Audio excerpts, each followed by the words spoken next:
Today's guest is Mary Angelini. Like so many of the women on my show, Mary saw a problem and decided to do something about it.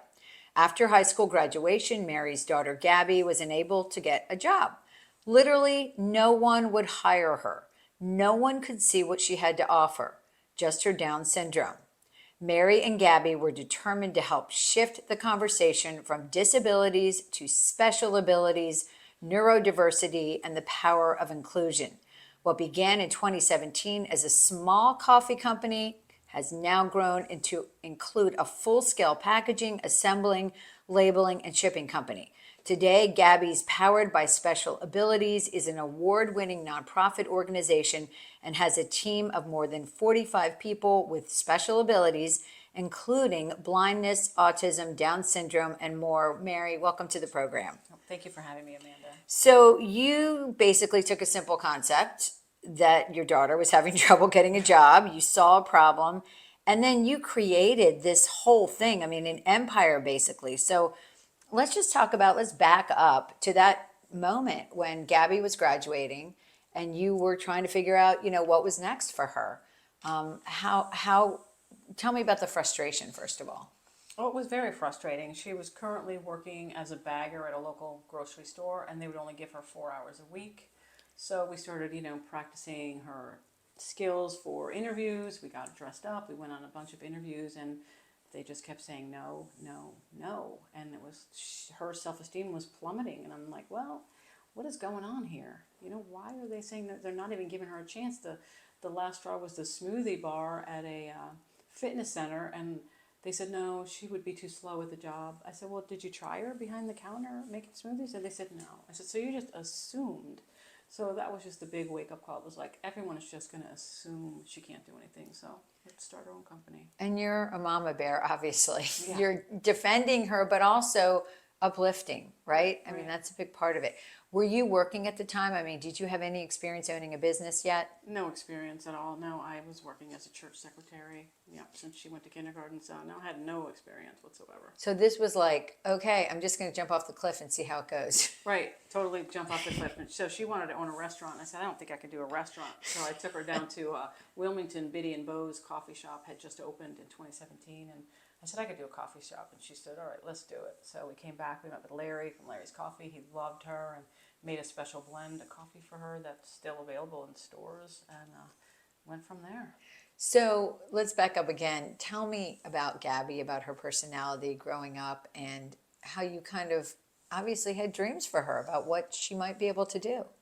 Well, when she was born, I was, totally blown away. Like, what am I going to do now?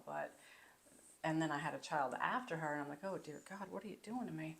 But that child after her has pulled her forward. You know what I mean? He was 2 years younger than her, but taught her everything: basketball, snowboarding, skiing, ice skating, bike riding.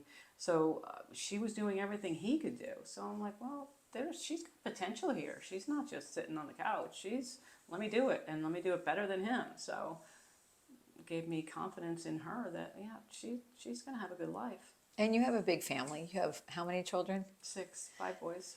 Right, so there's no stopping to coddle. I mean, everybody has to pull their weight, and Right. everybody has jobs to do and purpose, and she was no exception. No exception. And they didn't want to coddle her. They're like, no, she's going to be just like the rest of us. There's no special treatment here. She's going to pull her weight. So, yeah, she did. So talk to me about how you went from being a church secretary to owning a business. I mean, this sounds like a really big leap. It's a huge leap. And God kept saying, we were doing pop-ups on the weekends, and, selling hot coffee, iced coffee on the weekends, trying to get the name out of Gabi's. And God kept saying, I want you to work on Gabi's full-time. And I kept saying, I like my job. I like my office. I like my boss. I don't want to do that full-time. And then he sent the boss from hell. And I'm like, okay, you win. I'll quit. I'll do Gabi's full-time. So then it was like, all right, my husband was like, are you out of your mind? I'm like, well, I'm just doing what God's telling me to do. What year was this? This was 2018. So talk to me about how this grew. I mean, it started with like a brick and mortar shop, or just selling it online. How did it start? Yeah, it started at pop-ups. We would just sell iced coffee, hot coffee, and bags of coffee and our merchandise. We went to many, many pop-ups. And then Gabi would speak at Down syndrome conferences across the country about, starting your own company. So she was getting pretty well known. And then we did a GoFundMe. We raised $50,000 in 3 days, and we were looking for a shop. And it took a long time. So 2 weeks before the pandemic, we almost signed a lease. And God kept saying, "Don't sign that lease. Don't sign that lease." And I'm like, everybody thinks this is a good deal. It's a great location, but I didn't sign it. And then 2 weeks later, thank God I didn't sign it. The pandemic hit. So a couple months later, we were selling a ladder. Someone like these crazy stories, only God stories, because like somebody came and installed a chandelier in my dining room, and then he says, "Do you want this 9-foot ladder? I don't need it." Like, who says that? Right. So it sat in my garage for a couple months, and I'm like, I'm going to sell it on Marketplace. Sell it on Marketplace. The guy who comes sees all our coffee in the garage and says, "You need to be in the loading dock." I'm like, "What's a loading dock?" So I went down there and said, "Oh, you only have to pay month to month. There's no 2-year lease."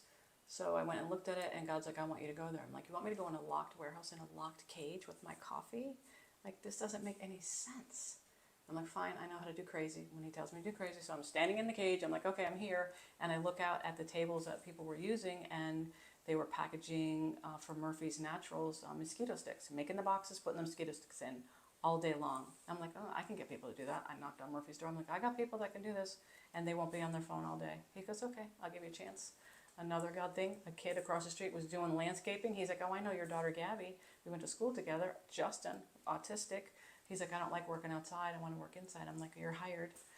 Started working on Murphy's. Everything we sent back to Murphy's was in perfect alignment. Every label was exact. Everything. Murphy said you could do all our work. So then Gabi's Pals was born. Wow. Wow. Yeah. So talk about the nonprofit, because that's a big part of what you do. So there's a for-profit. There's no for-profit. It's all nonprofit. Okay. Talk about the nonprofit and explain how that works. Well, I've looked at both areas, which one I was going to do, and people like nonprofits. People like to donate to nonprofits, so it gives people a good feeling to donate, and they like to come and volunteer. So we just decided to go down that road. I mean, it's not about making money; it's about helping people. So that was why we chose that. And you have 45 people with different abilities. Talk about that. What kinds of different situations do they have? Oh yeah, there's all different situations. The cerebral palsy. Miriam's blind, walking around with her cane. Like you know, people. Andre is from the Ukraine, who just has like a back issue, but they're so determined to work because nobody would hire them that they're going to prove that they can do this job better than anybody else, and they do.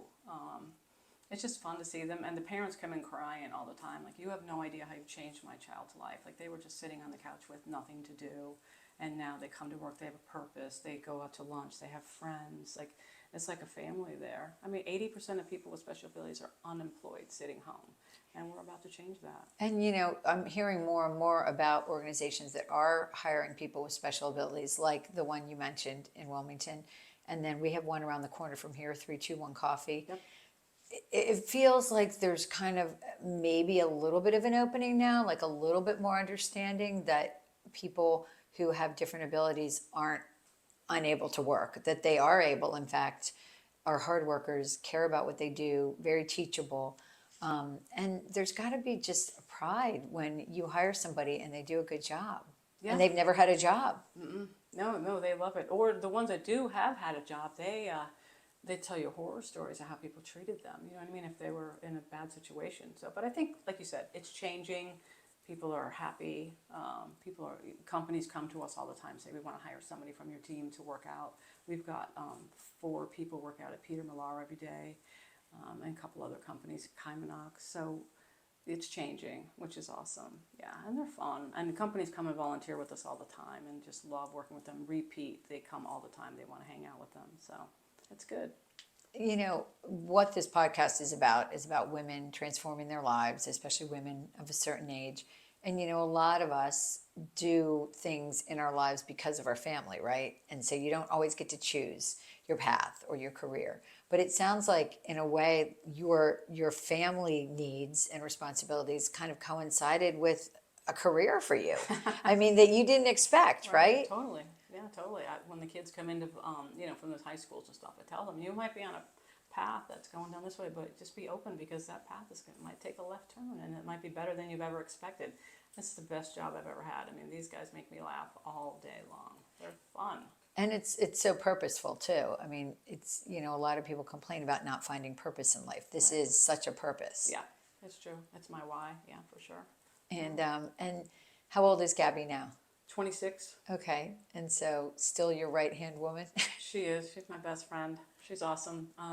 She does speaking engagements, and with all her money, she took us to the Bahamas for her birthday in January. So she's amazing. That is pretty incredible. You know, a lot of women after a certain age, they feel stuck, right? They feel like I don't really know where I fit in, or I don't know what the next chapter is, or am I relevant?